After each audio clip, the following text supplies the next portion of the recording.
here, and today we're reading this book. This book is called Manners, and it was written by Eric Suben. Do you remember what manners are? Yes, manners are the things we say and do to be polite to the people around us. Now, the thing about manners is that you have to practice them, just like how you practice riding a bike or coloring inside the lines or saying your ABCs. You have to practice having manners. Even some grown-ups have to practice having manners. Did you know that? Some are better than others. But today, we're going to read a book about manners. So let's begin. If you have good manners, people will call you polite, well-behaved, thoughtful, and kind. Having manners means doing nice things for people in a nice way. You say good morning with a cheerful smile. You eat your breakfast and drink your milk without making a mess. See how the older child has a little bit more of a neater area? Of course, babies still have to practice eating neatly, but with more practice, they'll get it. If you get to the school bus on time, the other children and the bus driver will not have to wait for you. That is good manners. Yep, being on time is a way to be mannerable. You raise your hand before speaking out loud in class. Call your teacher by her name instead of yelling, "Hey." It is polite to keep quiet and listen while someone else is speaking. Waiting your turn while playing a game is also having good manners. Remember, the way we speak and the way we act are two ways to have manners. We say please when we want something, and we also say thank you once we are given something. Please and thank you. Those are two very polite phrases. Having good manners means trying to help people wherever you are. Sometimes you can help by holding the door open. Sometimes you can help by picking up something that has been dropped. And another thing to do is to say, excuse me. Sometimes you can help by picking up something that has been dropped. Excuse me is the polite thing to say if you are in the way.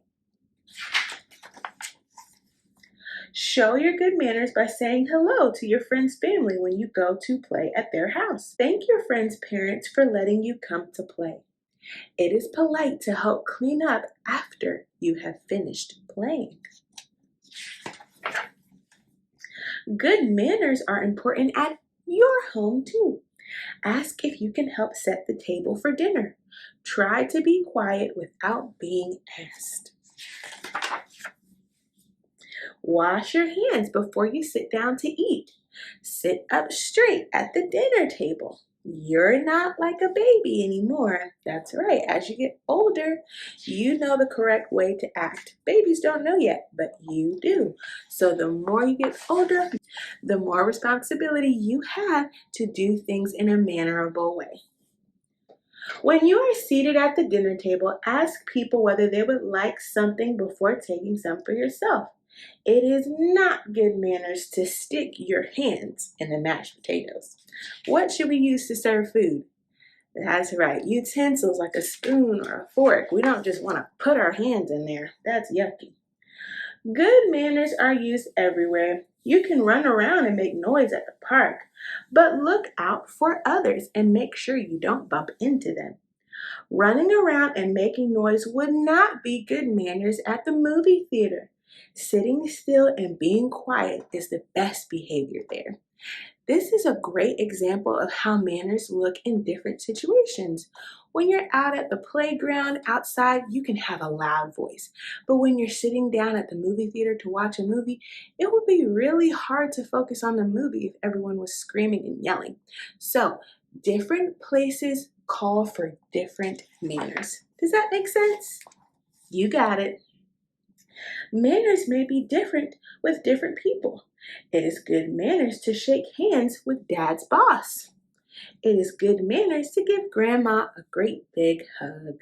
Sometimes different people require different manners. Sometimes your parents want you to be on your best behavior. Help make company feel at home. You can do that by asking guests to come inside and welcoming them. Maybe you even volunteer to take their coats. Your parents will thank you if you are very well behaved when you go out. Your napkin belongs in your lap. And remember to eat neatly. Show your good manners at a party. Thank your hostess for inviting you. Greet your friends. When you play a game, wait your turn and don't make too much noise. Help clean up and remember, say thank you again before you go. Help clean up and remember say thank you again before you go home. You can have good manners and have fun too. This is a great thing to practice if you're going to a friend's birthday party soon. When you go to their birthday party, tell them happy birthday and say thank you for inviting me. You can even ask your parents if you can help pick out their birthday gift. That's another way to be loving but also show good manners. The end. Oh, love that book. Like I said, if you read this book with me, you say, Auntie, I don't really do a lot of that stuff right now. That's okay. Like I told you before, manners are something that has to be practiced. Even grown-ups are still practicing how to have good manners. So just practice one thing at a time. Practice how to have good manners at home or at school or any other place that you go. And the more you practice, the better you'll get at it. I am so proud of you for trying, and thank you so much for coming to story time with me today. I will see you next time. Bye-bye.